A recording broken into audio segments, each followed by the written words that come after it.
آپ کا خیال ہے کہ میں کسی مصیبت میں گرفتار ہونے والا ہوں؟ میں ایسی کوئی پیش گوئی نہیں کر سکتا، مگر ایسا ہو بھی سکتا ہے۔ سنابر نے اپنے چہرے کے تاثرات تبدیل نہیں ہونے دیے، مگر اندر سے وہ ایک بار پھر تھوڑا سا ہل گیا تھا۔ بابا جی کی انگلیاں بڑی خاموشی سے تواتر سے لکڑی کی تسبیح کے ادھ گھسے دانوں پر حرکت کر رہی تھیں۔ انگیٹھی میں کوئلے دہک رہے تھے اور پتھروں سے بنے ہوئے اس نیچی چھت والے گھر سے باہر برفانی ہوا تیزی دکھا رہی تھی۔ کافی دیر بعد سنابر نے سر اٹھا کر بابا جی کی طرف دیکھا اور بولا، کیا آپ چاہتے ہیں کہ میں رد بلا کے لیے صدقہ خیرات وغیرہ کروں؟ وہ بھی اچھی بات ہے، مستحق لوگوں کو دیا ہوا صدقہ آفتوں کو ٹالتا ہے، لیکن تمہارا معاملہ کچھ اور ہے، تمہیں کچھ اس سے زیادہ کرنے کی ضرورت ہے۔ بزرگوار کا لہجہ اٹل تھا۔ جی فرمائیے، سنابر نے اپنی اندرونی جھنجھلاہٹ کو دباتے ہوئے کہا۔ تمہیں اپنی زندگی میں سے کچھ دینا پڑے گا۔ زندگی میں سے؟ سنابر کی آنکھیں حیرت سے پھیل گئیں۔ تمہیں اپنا عیش و آرام ترک کرنا ہوگا، بیوی بچے، یہ گھر، یہ بستی۔ تمہارا رنگ پھیکا کیوں پڑ گیا ہے؟ میں ہمیشہ کے لیے نہیں، کچھ عرصے کے لیے کہہ رہا ہوں، صرف 2 سال کے لیے۔ آپ کیا چاہتے ہیں؟ میں 2 سال کے لیے سب کچھ چھوڑ کر کہیں نکل جاؤں؟ کہیں نہیں، بزرگ نے عجیب انداز میں سر ہلایا۔ وہ میں تمہیں بتاؤں گا کہ کہاں جانا ہے۔ سنابر خاموشی سے انہیں دیکھتا رہا۔ وہ کچھ دیر مراقبے کسی کیفیت میں رہے، پھر کھوئے کھوئے انداز میں بولے، سنابر، یہ جو ویرانے ہوتے ہیں نا، ان کی اپنی ایک طاقت ہوتی ہے۔ یہ طاقت بندے کو خلقت سے دور اور خالق سے قریب لے آتی ہے۔ یہ جنگل بیلے، یہ ریگستان، یہ اجاڑ خانقاہیں، یہ الگ تھلگ پہاڑ، یہ سب بندے کو اپنی پہچان کر دینے میں مدد دیتے ہیں۔ یہ سب راہ سلوک کے راستے ہیں۔ آپ کی باتیں میرے پلے نہیں پڑ رہی ہیں۔ سنابر اب اپنی بیزاری کو چھپا نہیں پا رہا تھا۔ کچھ باتیں سمجھ کر مانی جاتی ہیں، کچھ باتیں پہلے ماننی پڑتی ہیں، پھر سمجھ میں آتی ہیں۔ میں بھی اسی دوسری قسم کی بات کر رہا ہوں۔ اچھا آپ بتائیں، آپ مجھ سے چاہتے کیا ہیں؟ تمہیں اپنی خوشیوں اور راحتوں کا خراج دینا ہوگا۔ سنابر، تمہیں 2 قمری سالوں کے لیے میرے ساتھ چلنا ہوگا، میرے ساتھ رہنا ہوگا۔ قمری سال سمجھتے ہو نا تم؟ جو چاند کے حساب سے ہوتا ہے۔ 2 قمری سالوں کے بعد تم اپنے شاد کوٹ میں واپس آ جاؤ گے، اپنے بیوی بچوں کے پاس، اپنے لوگوں کے پاس۔ پھر تم 2 سال یہاں رہو گے۔ اس کے بعد کاتک کی ایک ایسی ہی رات میں پھر آؤں گا۔ تمہیں پھر میرے ساتھ جانا ہوگا، لیکن اس مرتبہ 3 سالوں کے لیے۔ 3 سال بعد تم واپس لوٹو گے اور 3 سال بعد پھر اپنی بستی میں گزارو گے۔ تب بشرط زندگی میری اور تمہاری ملاقات پھر ہوگی۔ اس مرتبہ تم 4 سال کے لیے بستی سے اور اپنی دنیا سے دور رہو گے۔ اسی طرح ایک قمری سال کے اضافے سے یہ سلسلہ تمہاری زندگی میں چلتا رہے گا۔ جو کچھ میں تمہیں بتا رہا ہوں، حرف بحرف اسی طرح ہے، اس میں کسی اضافے یا کمی کی گنجائش نہیں ہے، اور میں امید کرتا ہوں کہ تم کوئی ایسی بات کہو گے بھی نہیں۔ بزرگ نے بات مکمل کی اور اطمینان سے دیوار کے ساتھ ٹیک لگا لی۔ سنابر حیرت سے اس عمر رسیدہ شخص کی طرف دیکھتا رہا۔ وہ حیران تھا کہ وہ کتنی قطعیت سے بات کر رہا ہے اور کتنی بڑی بات کر کے بھی اس کے چہرے پر کوئی تردد نہیں ہے۔ ایسی باتیں اور ایسے لہجے عموماً سنابر کو زج کر دیا کرتے تھے۔ ایک عجیب جھنجھلاہٹ اس کے اندر سر اٹھانے لگتی تھی۔ وہ بزرگ کو بغور دیکھتے ہوئے بولا، اگر میں آپ کی بات نہ مانوں تو میں چلا جاؤں گا۔ مجھے کسی بڑی آفت کے حوالے کر کے؟ سنابر کے لہجے میں طنز چھپا تھا۔ میں حوالے کرنے والا کون ہوتا ہوں؟ میں تو صرف وہ بتا رہا ہوں جو میرا فہم تمہارا ماتھا مجھے دکھا رہا ہے۔ سنابر نے اپنے اندرونی تیج کو بمشکل ضبط کیا اور ایک گہری سانس لے کر بولا، میری گزارش ہے کہ آپ میرے غریب خانے کا کھانا تناول فرما لیں اور آرام کر لیں۔ صبح میرے ملازم آپ کے ساتھ جائیں گے اور آپ جہاں تک کہیں گے وہاں تک آپ کو چھوڑ آئیں گے۔ اس کا مطلب ہے کہ تم انکار کر رہے ہو؟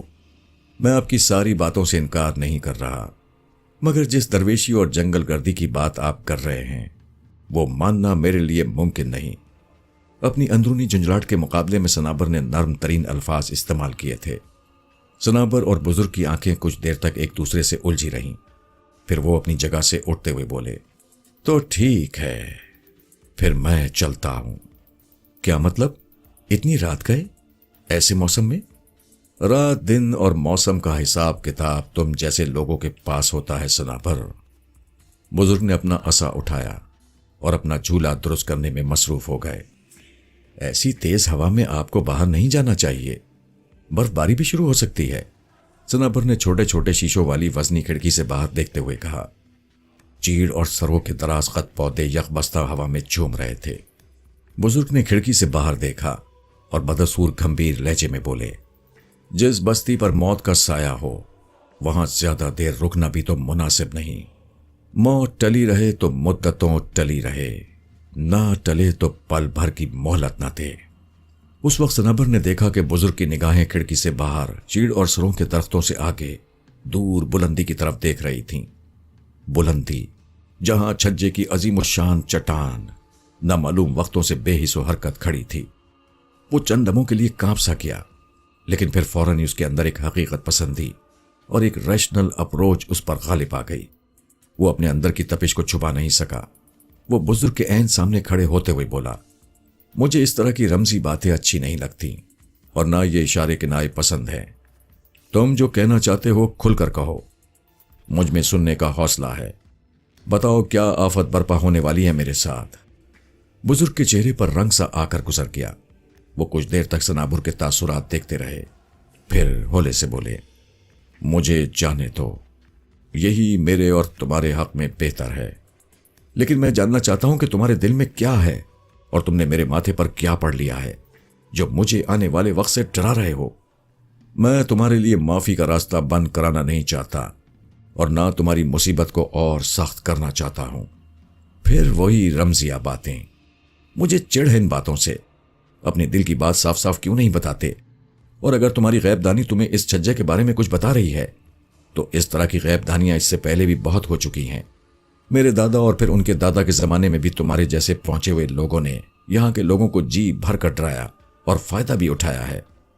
بزرگ اب تک شاید ضبط سے کام لے رہے تھے، لیکن سنابر کے لہجے کی بڑھتی ہوئی گستاخی نے ان کے جسم پر ہلکا سا لرزہ طاری کر دیا۔ ان کے ہونٹ مضبوطی سے آپس میں بھنج گئے۔ وہ کچھ دیر تک سنابر کا چہرہ تکتے رہے، پھر بولے، میں کل تک تمہیں بتا دوں گا، تم بھی کل تک سوچ لو۔ اب تم کہاں جا رہے ہو؟ کہیں بھی جاؤں، لیکن کل سورج ڈوبنے تک تمہیں بتا دوں گا۔ وہ عجیب درویشانہ چال چلتے ہوئے باہر نکل گئے۔ سنابر نے انہیں پھر روکنا چاہا، لیکن اسے اس میں سبکی محسوس ہوئی۔ اسے یوں لگا کہ اتنی رات گئے اتنی سردی میں اس کے گھر سے نکل جانا بھی دراصل اس شخص کے دھمکانے کا ایک انداز ہے۔ پتہ نہیں وہ کیوں ہمیشہ سے ایسے لوگوں سے اور ایسے رویوں سے الرجک تھا۔ اس نے اسے جانے دیا، پھر بڑبڑاتا ہوا اپنے گھر کی طرف چل دیا۔ جاتے جاتے اس نے بلند آواز میں اوج خان کو مہمان خانہ بند کرنے کو کہا۔ یہ بھی ایک طرح سے اس کا اظہار طیش تھا۔ اسے کافی دیر ہو گئی تھی۔ وہ جانتا تھا کہ تاجور پریشانی کے عالم میں اس کا انتظار کر رہی ہوگی۔ اگلے روز سنابر کو کئی کام تھے۔ والدہ کو دکھانے ایک ڈاکٹر کے پاس بھی جانا تھا، ایک پنچایت میں شرکت بھی کرنا تھی، پھر کھیت مزدوروں کو ہفتہ وار مزدوری دینا تھی۔ تاہم اس ساری مصروفیات کے دوران بھی رات والے عمر رسیدہ شخص اور اس کی پریشان گفتگو کا خیال گاہے بگاہے اس کے ذہن میں آتا رہا۔ ابھی شام ہونے میں کچھ دیر باقی تھی جب سنابر کا ایک نوجوان مزارہ ایک کاغذ لے کر سنابر کے پاس پہنچا۔ اس نے بتایا کہ ایک راگیر جس کا چہرہ گرم چادر سے ڈھکا ہوا تھا، یہ رقعہ اس کے لیے دے گیا ہے۔ سنابر نے طے کیا ہوا کاغذ کھولا۔ اس پر صرف چند سطریں لکھی تھیں۔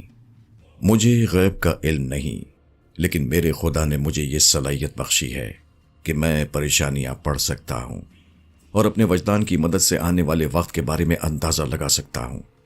کل رات والی گفتگو میں تم نے خود کو درپیش خطرے کا درست قیافہ لگایا ہے۔ جو پتھر ایک مدت سے تمہاری بستی کے اوپر ٹھہرا ہوا ہے وہ اب زیادہ دیر ٹھہرنے والا نہیں ہے۔ یہ بہت جلد گرے گا اور تم اپنی بستی کو کھنڈر دیکھو گے۔ یہاں کچھ نہیں بچے گا تمہارے لیے، سب کچھ برباد ہو جائے گا اور تم اپنی بستی کو کھنڈر کی صورت دیکھو گے۔ یہاں کچھ نہیں بچے گا تمہارے لیے، سب کچھ برباد ہو جائے گا۔ میں کوئی بد دعا نہیں دے رہا، اپنا بدترین اندیشہ تم سے بیان کر رہا ہوں۔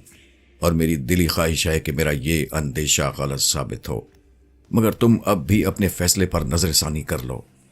یاد رکھو، ہم حادثوں کو نظر انداز کر دیتے ہیں، لیکن وہ اپنی جگہ موجود رہتے ہیں۔ مدتوں کسی انسانی غلطی، کسی اتفاق یا قدرتی آفت کی شکل میں گھات لگائے بیٹھے رہتے ہیں۔ ان کے ٹلنے کا مطلب یہ نہیں ہوتا کہ وہ ناپید ہو گئے ہیں۔ خدا حافظ۔ صنابر نے سیاہ روشنی اور سرکنڈے کے قلم سے لکھی ہوئی یہ سطور کئی بار پڑھی، اور ہر مرتبہ اس پر عجیب سی طیش آمیز جھنجھلاہٹ طاری ہو گئی۔ وہ روحانیت سے انکاری نہیں تھا، لیکن روحانیت کو کسی نشے کی طرح خود پر سوار کر لینا بھی اسے پسند نہیں تھا۔ روحانی موشگافیاں، ماورائی حکایتیں اور مستقبل بینی وغیرہ کی پھلجھڑیاں اسے ہمیشہ سے زچ کرتی تھیں، جس سے بسا اوقات وہ جھنجھلا جاتا تھا۔ زندگی کے بارے میں اس کا اپنا ایک ٹھوس نظریہ تھا، جو حقیقت اور دلیل کی زمین سے توانائی حاصل کرتا تھا۔ اپنے والد گرامی سے صنابر کو بہت محبت تھی، اور دونوں کے خیالات اکثر آپس میں ملتے تھے۔ تاہم روحانی نظریات کے حوالے سے صنابر کو اپنے والد سے بھی اختلاف تھا۔ اپنے مزارے کے ہاتھوں موصول ہونے والی سطور صنابر نے کئی بار پڑھی اور پھر پھاڑ کر پھینک دی، لیکن کاغذ کے پھٹنے سے تحریر تو اوجھل ہو جاتی ہے، اس کا اثر فنا نہیں ہوتا۔ میلے سے کاغذ پر لکھے ہوئے وہ الفاظ کئی ہفتے گزر جانے کے باوجود صنابر کے دل و دماغ میں موجود رہے۔ یہ الفاظ اپنے اندر چھپے ہوئے تمام اندیشوں سمیت اکثر صنابر کے آس پاس موجود رہتے تھے۔ شاہکوٹ کی نیلی جھیل کے کنارے گھوڑا دوڑاتے ہوئے، شادکوٹ کی سرسبز ڈھلوانوں پر دھوپ سینکتے ہوئے، یا پھر بستی کے محبوب گلی کوچوں میں اپنے محبوب چہروں کے درمیان گھومتے پھرتے، وہ اکثر چونک جاتا۔ اس کی نگاہ آپ و آپ دور اور اس سیاہی مائل چٹان کی طرف اٹھ جاتی، جسے یہاں چھجے کا نام دیا جاتا تھا۔ اس بے حرکت چھجے کو دیکھ کر ایک نامعلوم سا خوف اس کے دل و دماغ پر پنپنے لگا تھا، اور اس کے ساتھ ہی سفید ریش بزرگ کا چہرہ اس کے تصور میں گھوم جاتا۔ کچھ ایسی ہی کیفیت اس وقت بھی ہوتی جب وہ تاجور کے قریب ہوتا۔ ریشمی راتوں کی تنہائی میں جب کمرے سے باہر سرد ہوائیں چنگاڑتی اور کمرے کے اندر آتشدان کی خوشگوار حرارت میں تاجور کا چہرہ دہکتا اور اس کی خوشبودار زلفیں صنابر کے چہرے کو ڈھانپتی، تو سفید ریش بزرگ کے الفاظ برفیلے پانی کی دھار کی طرح اس کے کانوں میں داخل ہونے لگتے۔ وہ ان الفاظ کی طرف سے دھیان ہٹانے کی خاطر خود کو تاجور کے پر حرارت گداز میں ڈبو دیتا، لیکن برفیلے پانی کی بوندیں مسلسل ان کے کانوں میں گونجتی رہتی۔ سب کچھ برباد ہو جائے گا، سب کچھ ختم ہو جائے گا۔ یہ پتھر اب زیادہ دیر تک اپنی جگہ رکا نہیں رہے گا، تاجور اس سے اکثر کہا کرتی۔ کہاں کھو گئے ہو؟ کہیں نہیں، وہ یہی جواب دیتا۔ ایک دن وہ اپنے چند قریبی ساتھیوں کے ہمراہ چھجے کے خصوصی معائنے کے لیے گیا۔ ان ساتھیوں میں سے اس کا ایک پرانا دوست ظفر عباسی بھی تھا، جو ایبٹ آباد کا رہائشی تھا۔ ظفر عباسی نے انجینئرنگ کی تھی، اب وہ سڑکوں کی تعمیر کے شعبے سے منسلک تھا۔ صنابر نے ظفر عباسی کو خصوصی طور پر چھجے کا معائنہ کرنے کے لیے بلوایا تھا۔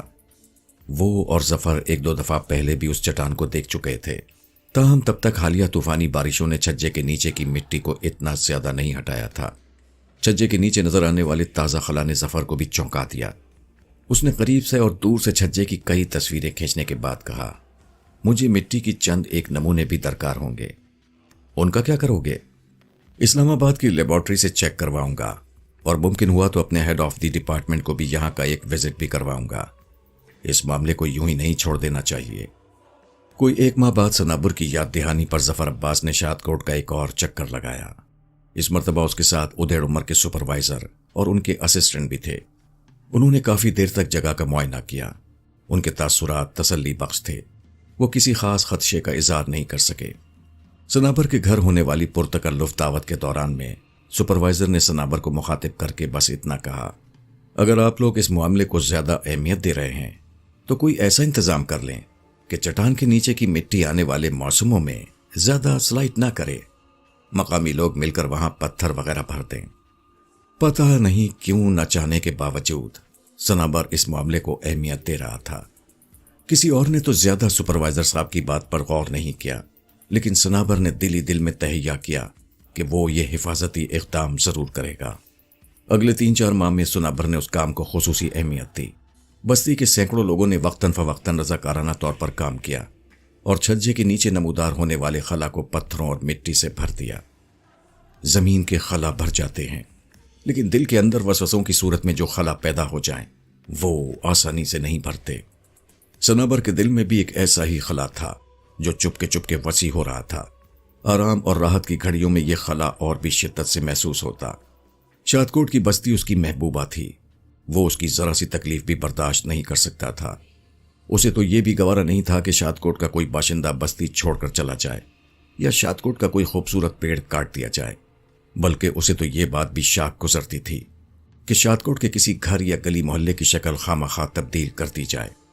وہ اپنی محبوب بستی کو بالکل ویسے ہی دیکھنا چاہتا تھا جیسی وہ اس کے بچپن کے زمانے میں تھی۔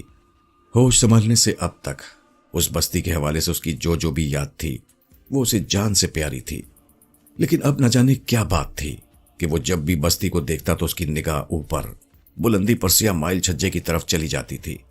نامعلوم بوڑھے کے الفاظ اس کے کانوں کو برفیلی بوندوں کی طرح چھیدنے لگتے تھے۔ اس نے کہا تھا کہ یہ پتھر گرے گا اور بستی کھنڈر ہو جائے گی، اس بستی کا کچھ بھی باقی نہیں بچے گا۔ بوڑھے نے کہا تھا کہ وہ اس کے والد مرحوم کا دوست ہے، مگر یہ بات بھی وضاحت سے ثابت نہیں ہو سکی تھی۔ بستی کے بڑوں سے پوچھ تاچھ پر صنابر کو بس اتنا ہی پتا چلا تھا کہ یہ عمر رسیدہ شخص اکیلا یا اپنے کسی مرید کے ساتھ 2-4 بار بستی میں آیا تھا اور اس کے والد مرحوم سے ملا تھا۔ اس شخص کی پیشگوئی کو اب قریباً 1.5 سال کا عرصہ بیت چکا تھا۔ اس 1.5 سال میں وہ صنابر کو دوبارہ دکھائی نہیں دیا اور نہ ہی اس کی کوئی اطلاع ملی تھی۔ اس شخص کا تصور جب بھی صنابر کے ذہن میں آتا وہ اندر سے لاوے کی طرح کھول جاتا۔ اسے اب اس کے تصور سے چڑ ہو چکی تھی اور اس کے ساتھ ہی ان الفاظ سے بھی جو اکثر اس کے کانوں میں گونجتے رہتے تھے۔ پھر ایک دن بیٹھے بٹھائے صنابر نے ایک انوکھا فیصلہ کیا، ایک ایسا فیصلہ جس نے اس کے رگ و پہ میں ایک عجیب سی خوشی اور طمانینت بھر دی۔ اس فیصلے سے پیدا ہونے والی توانائی اتنی زیادہ تھی کہ وہ اپنی جگہ سے اٹھ کھڑا ہوا اور بے قراری سے اپنے کمرے کے دبیز قالین پر ٹہلنے لگا۔ وہ سوچ رہا تھا وہ اپنی بستی کو کیوں نہ ہمیشہ کے لیے اس چھجے کے خطرے سے آزاد کر دے، کیوں نہ ایک ایسا قدم اٹھائے یہ بستی اور یہاں کے لوگ اس پیشن گوئی کی نحوست سے ہمیشہ کے لیے محفوظ ہو جائیں۔ اگلے روز صنابر نے بستی کے مالک کی حیثیت سے بڑوں کی ایک پنچایت بلائی اور ان کے سامنے اپنا ارادہ ظاہر کیا۔ جو بات صنابر کہہ رہا تھا اس پر عمل کرنا مشکل ضرور تھا مگر ناممکن نہیں تھا۔ ابتدا میں یہ بات سننے والے کو عجیب ضرور لگتی تھی، مگر جب اس پر غور کیا جاتا اور اس کے دور رس فوائد دیکھے جاتے تو ذہن اس کو تسلیم کرنے لگتا تھا۔ صنابر کا کہنا تھا کہ کیوں نہ چھجے کے خطرے سے ہمیشہ سے بچنے کے لیے بستی کو جوڑا پانی کی دوسری جھیل کے کنارے منتقل کر دیا جائے۔ یہ دوسری جھیل پہلی جھیل سے قریباً 1.5 میل کے فاصلے پر تھی اور ایسے رخ پر تھی کہ اس کے قریب و جوار کو چھجے کی چٹان سے کسی قسم کا کوئی خطرہ لاحق ہو ہی نہیں سکتا تھا۔ ان دونوں بارشی جھیلوں کا پھیلاؤ اور گرد و پیش تقریباً ایک ہی جیسا تھا۔ دونوں جھیلوں میں قریباً ایک جیسی بلندی سے ایک آبشار گرتا تھا۔ دونوں کے جنوب میں ایک ہی جیسی سرسبز ڈھلوان موجود تھی۔ بستیاں بستے بستے بستی ہیں، ان کو اپنی مرضی کے ساتھ نئے سرے سے آباد کرنا کوئی آسان کام نہیں ہوتا، لیکن یہ ناممکن بھی نہیں ہوتا، اور شادکوٹ تو کوئی بہت بڑی بستی بھی نہیں تھی۔ چند ہفتے تک بستی کے لوگوں میں اس معاملے پر بحث و مباحثہ ہوتا رہا۔ آخر ایک مشترکہ رائے تشکیل پا گئی، بستی کو نئی جگہ آباد کرنے کا فیصلہ کر لیا گیا۔ صنابر نے بستی کو منتقل کرنے کے کام پر پوری توجہ دی اور اپنی بہترین صلاحیتیں صرف کر دیں۔ وقتاً فوقتاً اپنے دوست ظفر عباسی کا تعاون بھی اسے حاصل رہا۔ یہ کام بڑے منظم طریقے سے کیا گیا تھا۔ بستی کو 7-8 حصوں میں تقسیم کر لیا گیا۔ یہ ایک طرح سے 7-8 گلیاں تھیں۔ پہلے گلی کے 25-30 گھروں کو متبادل رہائش فراہم کی گئی اور ان کے مکانات مسمار کر دیے گئے، لیکن انہیں اس طرح مسمار کیا گیا کہ ان کا زیادہ تر ملبہ دوبارہ استعمال میں لایا جا سکے، خاص طور سے پتھر اور شہتیر وغیرہ۔ مسمار ہونے والی گلی کو نئی بستی میں وہی لوکیشن اور وہی اسٹائل دیا گیا جو پہلی بستی میں تھا، تاہم لوگوں نے اپنی نئی ضروریات کے مطابق گھروں میں کچھ تبدیلیاں بھی کیں۔ 4-5 ماہ کے اندر جب یہ مکانات تیار ہو گئے تو مکینوں کو وہاں منتقل کر دیا گیا اور دوسری گلی کی تعمیر کا کام شروع کر دیا گیا۔ اس تعمیر کے کام میں صنابر بڑے خاص الخاص رویے کا مظاہرہ کر رہا تھا۔ اس کی خواہش تھی کہ نئی بستی میں پرانی بستی کا سارا رنگ ڈھنگ موجود ہو، مختلف گلیوں کی جھیل سے نزدیکی اور دوری کا تناسب وہی ہو، ویسے ہی موڑ ہوں، ویسے ہی چوراہے، ویسے ہی نشیب و فراز۔ کبھی کبھی وہ اس معاملے میں بالکل سنکی سا لگنے لگتا تھا۔ باہر کی خوشبودار شب میں جب وہ دن بھر کا تھکا ہارا تاجور کے قرب میں سکون تلاش کر رہا تھا، تاجور نے اس سے کہا، کبھی کبھی تو مجھے لگتا ہے کہ تم زمیندار نہیں ہو بلکہ تصویریں بنانے والے ہو۔ مطلب یہ کہ کسی وقت لگتا ہے کہ تم بستی کو دوسری جگہ نہیں بسا رہے ہو بلکہ ایک تصویر کو مٹا کر اس جیسی دوسری تصویر بنا رہے ہو، اس کوشش میں دونوں تصویروں میں تھوڑا سا فرق بھی نہ ہو۔ کیوں یہ بات تمہارے دماغ میں کیوں آئی؟ کل میری سہیلی سنبل کا گھر والا بتا رہا تھا کہ تم نے نئی بستی کے بڑے چوراہے سے 3 درخت اس لیے کٹوا دیے ہیں کہ اس پرانی بستی کے چوراہے میں بھی یہ درخت نہیں ہے۔ تو اس سے کیا ہوا؟ 5-6 گھروں کو نئے شیطین بھی مل گئے اور چوراہا بھی یہاں کے چوراہے جیسا ہو گیا۔ صنابر جی، تم واقعی سن کی ہو۔ 2 سال کے عرصے میں شادکوٹ کی پوری بستی جوڑا پانی کی دوسری جھیل پر منتقل ہو گئی۔ دور سے دیکھنے پر ایسا ہی لگتا تھا جیسے کوئی مافوق الفطرت طاقت نے شادکوٹ کی بستی کو اٹھا کر ایک جھیل سے دوسری جھیل کے کنارے منتقل کر دیا ہے۔ مسجد کی جگہ مسجد، چوراہے کی جگہ چوراہا، دکانوں کی جگہ دکانیں، غرض سب کا سب ویسے ہی نظر آتا تھا۔ گھروں کی ساخت میں بھی بہت تھوڑی تبدیلیاں رونما ہوئی تھیں۔ جاگتی آنکھوں کا یہ خواب سچ ہو گیا تھا۔ بستی چھجے کے مہلک سائے سے نکل آئی تھی۔ جس دن بستی کا آخری مکین بھی نئی بستی میں منتقل ہو گیا، شام کے بعد صنابر ایک چھوٹی سی پہاڑی پر چڑھا اور اس نے دور افتادہ چھجے کو دیکھا۔ وہ ہمیشہ کی طرح بے حرکت تھا، لیکن اب اس کی حرکت یا بے حرکتی سے شادکوٹ کو کچھ فرق پڑنے والا نہیں تھا۔ صنابر نے سوچا، بے شک آفات اور حوادث سے تو کوئی بستی بھی کبھی محفوظ نہیں ہوتی، لیکن آج اس نے شادکوٹ کو کم از کم اس سیاہ چٹان والی آفت سے ہمیشہ کے لیے محفوظ کر لیا تھا، اور اس کے ساتھ ہی اس بوڑھے کی یہ پیشگوئی بھی ہمیشہ کے لیے دفن ہو گئی تھی کہ ایک روز اس چٹان اور بستی کا ملاپ ہوگا اور صنابر اپنی اس بستی کو کھنڈر کے روپ میں دیکھے گا۔ ہاں، آج اس نے کم از کم یہ منوس پیشگوئی ہمیشہ کے لیے باطل کر دی تھی۔ اسے عجیب سا اطمینان اور فخر کا احساس ہوا۔ 5-6 روز بعد صنابر نے بستی میں ایک رنگا رنگ جشن کا اہتمام بھی کیا۔ یہ جشن دراصل اس فتح کی خوشی میں تھا جو صنابر نے پرخطر پیشگوئی کے اوپر حاصل کی تھی۔ وقت گزرتا رہا، رات اور دن ایک دوسرے کے پیچھے بھاگتے رہے۔ اسی طرح 6-7 ماہ گزر گئے۔ یہ تمام دن خوش اور مطمئن تھے۔ کون سی آسائش تھی جو اسے حاصل نہیں تھی؟ اس کی کون سی خواہش تھی جو پوری نہیں ہوتی تھی؟ ہاں، بس ایک خواہش تھی۔ اس کی شادی کو قریباً 4 سال بیت گئے تھے، مگر ابھی تک اس کے گھر میں بچے کی چہکار نہیں گونجی تھی۔ اور پھر ایک روز اوپر والے نے یہ خواہش بھی پوری کر دی۔ اس کی خوش بختیوں میں ایک اور خوش بختی کا اضافہ ہو گیا تھا۔ وہ ہر گھڑی تاجور کا خیال رکھنے لگا تھا، اس کے کھانے پینے اور اٹھنے بیٹھنے کی نگرانی کرنے لگا۔ وہ نومبر کی ایک ٹھنڈی سپہر تھی۔ صنابر اپنے حویلی نما گھر میں داخل ہوا۔ تاجور شال لے کر کہیں نکل رہی تھی۔ اس کی سہیلیاں لالا اور سنبل وغیرہ بھی ساتھ تھیں۔ کہاں جا رہی ہو؟ صنابر نے اسے کمرے میں بلاتے ہوئے پوچھا۔ بس ذرا ترائی تک، اس نے کہا۔ ترائی اس ڈھلوان کو کہا جاتا ہے جہاں خضر و پھول اور پودینے کی پتیاں کثرت سے ملتی تھیں۔ بستی کی عورتیں اکثر اس طرف جاتی رہتی تھیں۔ یہ جگہ پرانی بستی کے بالکل ساتھ تھی۔ تمہیں کتنی دفعہ کہا ہے اس حالت میں زیادہ گھوما پھرا نہ کرو، کہیں پاؤں رپٹ نہ جائے یا ویسے ہی جھٹکا وغیرہ لگ جائے۔ اوہو، ایسی بھی کیا احتیاط صنابر جی، حادثے تو ہر وقت ہمارے ارد گرد موجود رہتے ہیں، لیکن ان سے بچنے کی اپنی سی کوشش تو کی جا سکتی ہے۔ تم ان دنوں باہر نہ نکلا کرو تو کیا ہو جائے گا؟ اچھا بابا، نہیں نکلوں گی، ابھی تو جانے دو۔ وہ ہلکے سے احتجاج کرنے لگی۔ جب وہ ایسے بولتی تھی تو وہ خاموش ہونے پر مجبور ہو جاتا تھا، اور پھر وہ چلی گئی۔ اس کے منع کرنے کے باوجود چلی گئی۔ جب حادثے اپنی طرف بلاتے ہیں تو ایسا ہی ہوا کرتا ہے۔ ایک خاص وقت میں، ایک خاص لمحے میں، ایک مقرر کیے ہوئے مقام انسان کو اور حادثے کو ملنا ہوتا ہے۔ ہاں، وہ چلی گئی ترائی پر سے پودینے کی تازہ پتیاں توڑنے کے لیے۔ شاید اس کے ذہن میں پودینے کی چٹنی کی خواہش تھی۔ آج کل وہ ایسی کھٹی میٹھی چیزیں شوق سے کھانے لگی تھی۔ اس کے جانے کے بعد صنابر اپنی والدہ کے پاس آن بیٹھا، انہیں اپنی عمدہ فصل کی بابت بتانے لگا۔ اتنے میں تیز ہوا چلنے لگی تھی اور آسمان پر سیاہ بادل گہرے ہونے لگے تھے۔ اچانک صنابر کو محسوس ہوا کہ زمین ہل رہی ہے۔ ماں بیٹے نے ڈری ہوئی نظروں سے ایک دوسرے کو دیکھا اور پھر کمرے سے نکل کر کھلے صحن میں آ گئے۔ شدید جھٹکے محسوس ہونے لگے۔ ارد گرد کے گھروں سے چلانے کی صدائیں بلند ہوئیں۔ یہ ایک درمیانے درجے کا زلزلہ تھا، لیکن اس زلزلے کے ساتھ جو گڑگڑاہٹ پیدا ہوئی وہ بہت خوفناک تھی۔ یوں لگا جیسے ایک ساتھ کئی زوردار دھماکے ہوئے ہوں۔ فضا میں ہولناک گونج اور زمین میں عجیب طرح کا ارتعاش پیدا ہوا تھا، اور اس کے ساتھ ہی سنابر نے دیکھا کہ شمال کی طرف سے گرد و غبار کا ایک بادل بلند ہوا ہے۔ یا خدا! سنابر کا دل بے پناہ شدت سے دھڑکا۔ وہ جیسے ہوا میں اڑتا ہوا باہر آیا۔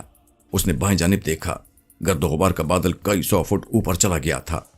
وہ دائیں طرف دیکھنے سے پہلے ہی جان گیا کہ ہمیشہ ساکت و جامد نظر آنے والا چھچا آج اپنی جگہ موجود نہیں رہا ہے۔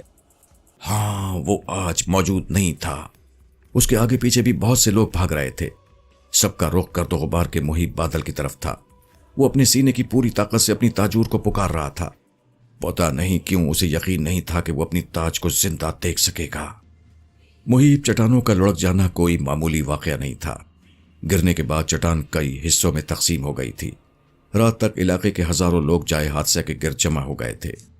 بستی کی 4 عورتیں اور 2 کھیت مزدور اس حادثے کی زد میں آئے تھے۔ جانوروں کا نقصان اس کے علاوہ تھا۔ اندھیرا ہونے سے پہلے 3 لاشیں نکال لی گئی تھیں۔ 3 افراد ابھی تک ملبے کے نیچے دبے ہوئے تھے۔ ان میں تاجور بھی شامل تھی۔ سنابر کے روتے بلکتے سینے میں امید کے چراغ چلتے بجھتے رہے، یہاں تک کہ تاجور کو بھی پتھروں کے نیچے سے نکال لیا گیا، لیکن وہ مر چکی تھی۔ تاجور کی لاش نکل آئی تو سنابر کے لیے 4 سو تاریک زہریلا دھواں سا پھیل گیا۔ اس گھٹا ٹوپ دھوئے میں اسے سانس لینا بھی دشوار محسوس ہو رہا تھا۔ ارد گرد کا منظر اس کی نگاہوں میں دھندلانے لگا تھا۔ گیس لیمپ کی روشنی میں وہ تاجور کو چند سیکنڈ سے زیادہ نہیں دیکھ سکا۔ اس کا جسم بری طرح کچلا مسلا گیا تھا، بس چہرہ ہی سلامت رہا تھا۔ تاجور کے ساتھ ہی اس کے اندر ہمکنے والی زندگی بھی اپنی تمام تر خوبصورت امکانات سمیت موت کی وادی میں اتر گئی تھی۔ تاجور اور دیگر لاشوں کی تدفین کے مناظر سنابر کو بس دھندلے دھندلے یاد تھے۔ وہ جیسے ان مناظر کے درمیان نہیں تھا، وہ کہیں اور بہت دور تھا۔ اس کے گرد بس سیاہی تھی اور ناقابل فہم ماتمی آوازیں تھیں۔ تاجور کو رمجم برستی بارش میں سپرد خاک کرنے کے بعد جب وہ ڈھیلے ڈھالے انداز میں چلتا ہوا واپس بستی میں پہنچا تو اس کی آنکھیں بالکل خشک تھیں۔ شاید زندگی بھر کے آنسو وہ گزشتہ ایک رات میں ہی ختم کر چکا تھا۔ اب اس کا کمزور دل ایک خشک پتے کی طرح لرزتا جا رہا تھا۔ وہ 2-3 دن تک اپنے گھر سے نہیں نکلا اور نہ ہی کسی سے ملا۔ وہ عجیب نیم بے ہوشی کی سی کیفیت میں تھا۔ چوتھے روز وہ سپہر کے وقت گھر سے باہر آیا۔ اپنے شادکوٹ کو دیکھ کر بری طرح چونک گیا۔ زلزلے نے بستی کو کوئی خاص نقصان نہیں پہنچایا تھا، پھر بھی اسے یہ صحیح سلامت بستی بالکل کھنڈر نظر آ رہی تھی۔ اسے لگا گلیوں میں اداسیوں کے زرد سائے رینگ رہے ہیں، پیڑوں تلے خشک پتے چرمرا رہے ہیں اور گھر کے آنگنوں میں گرد آلود چالے لٹک رہے ہیں۔ یہاں کچھ بھی تو درست نہیں تھا۔ ہر خوبصورتی بدصورتی اور ہر رونق ویرانی میں بدل چکی تھی۔ یہ برباد بستی تو اس کی بستی ہی نہیں تھی۔ وہ آنکھیں جھپک جھپک کر دیکھتا رہا، مگر زرد اداس دھن میں لپٹے ہوئے منظر نہیں بدلے۔ سفید ریش بوڑھے کے گم گشتہ الفاظ اس کی سماعت سے ٹکرائے۔ وہ ہر ایک لفظ علیحدہ علیحدہ سن سکتا تھا۔ جو پتھر ایک مدت سے تمہاری بستی کے اوپر ٹھہرا ہوا ہے، وہ اب زیادہ دیر ٹھہرنے والا نہیں ہے۔ یہ بہت جلد گرے گا اور تم اپنی بستی کو کھنڈر دیکھو گے۔ یہاں کچھ بھی نہیں بچے گا تمہارے لیے۔ آج کئی برس بعد سنابر کی تمام تر کوششوں کے باوجود یہ الفاظ درست ثابت ہو رہے تھے۔